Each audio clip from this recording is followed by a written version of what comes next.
بہترین کی توقع کریں لیکن بدترین کے لیے تیاری کریں۔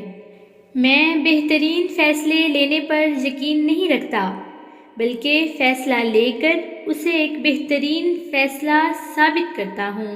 اپنی تنظیم اس طریقے سے کیجیے کہ کسی پر بھروسہ کرنے کی ضرورت نہ رہے۔ یہی آپ کا واحد اور بہترین تحفظ ہے۔ ناکامی میرے لیے ایک نامعلوم لفظ ہے۔ ایک شخص بن کر نہ جیو، بلکہ ایک شخصیت بن کر جیو، کیونکہ ایک شخص تو مر جاتا ہے لیکن شخصیت ہمیشہ زندہ رہتی ہے۔ گلاب کو خواہ کسی بھی نام سے پکارا جائے، اس کی خوشبو میں فرق نہیں آئے گا۔ دنیا میں دو قوتیں ہیں، ایک تلوار اور دوسرا قلم۔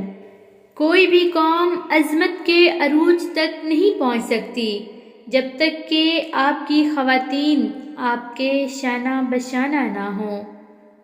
کوئی بھی فیصلہ لینے سے پہلے 100 بار سوچ لو، لیکن جب فیصلہ لے لو تو اس پہ ڈٹ جاؤ۔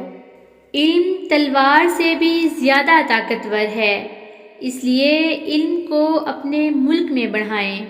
کوئی آپ کو شکست نہیں دے سکتا۔ تعلیم کے بغیر مکمل طور پر اندھیرا ہے اور تعلیم کے ساتھ روشنی ہے۔ تعلیم زندگی اور موت کا مسئلہ ہے۔ ایک دفعہ آپ کی ایک رشتہ دار خاتون رات کے 2 بجے کسی وجہ سے اٹھی تو دیکھا کہ قائد اعظم کا کمرہ روشن ہے۔ انہوں نے سوچا شاید محمد علی سو گیا ہے اور روشنی بجھانا بھول گیا ہے۔ چنانچہ وہ روشنی گل کرنے ان کے کمرے میں پہنچی۔ انہوں نے دیکھا کہ قائد اعظم مطالعہ کر رہے ہیں۔ وہ حیران رہ گئیں اور بولیں، اتنی رات گئے نہ پڑھا کرو، صحت خراب ہو جائے گی اور آنکھوں پر بھی اثر پڑے گا۔ قائد اعظم نے مسکرا کر کہا، بائی میں ایک دن بہت بڑا آدمی بننا چاہتا ہوں، اس لیے زیادہ پڑھتا ہوں۔ کیا آپ کی خواہش نہیں کہ میں بڑا آدمی بنوں؟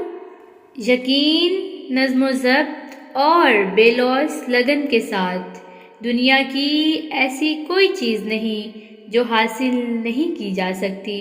نہ خود اصول کے خلاف کام کرو اور نہ ہی کسی اور کو اصول کے خلاف کام کرتے دیکھ کر خاموش رہو۔ قائد اعظم کے بارے میں ان کے ایک ابتدائی عمر کے دوست نے بتایا کہ ایک روز ہم محلے کے بچے گولیاں کھیل رہے تھے۔ اچانک قائد اعظم آ گئے۔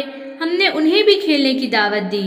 وہ بولے، نہیں، بلکہ میں تمہیں بھی مشورہ دوں گا کہ یہ کھیل بند کر دو۔ دیکھو تمہارے ہاتھ گندے ہو رہے ہیں۔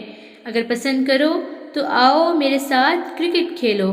چنانچہ صرف میں ہی نہیں بلکہ محلے کے کچھ دوسرے بچے بھی قائد اعظم کے ساتھ کرکٹ کھیلنے لگے اور گولیاں چھوڑ دیں۔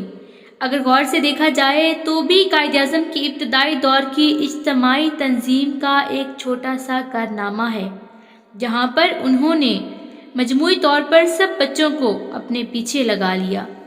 اگر کوئی چیز اچھی ہے تو یہ عین اسلام ہے۔ میں آپ کو مصروف عمل ہونے کی تاکید کرتا ہوں۔ کام، کام اور بس کام۔ کفایت شعاری ایک قومی دولت ہے۔ ایک جگہ پر انہوں نے اپنی قوم کو کفایت شعاری کا درس دیتے ہوئے کہا، ہم عموماً اور نوجوان خصوصاً بچت کی اہمیت سے واقف نہیں۔ اگر آج ہم 1 پیسہ بچائیں تو کل یہ 2 پیسہ اور اس کے بعد 4 پیسہ ہو جائے گا اور یہ سلسلہ یوں ہی جاری رہے گا۔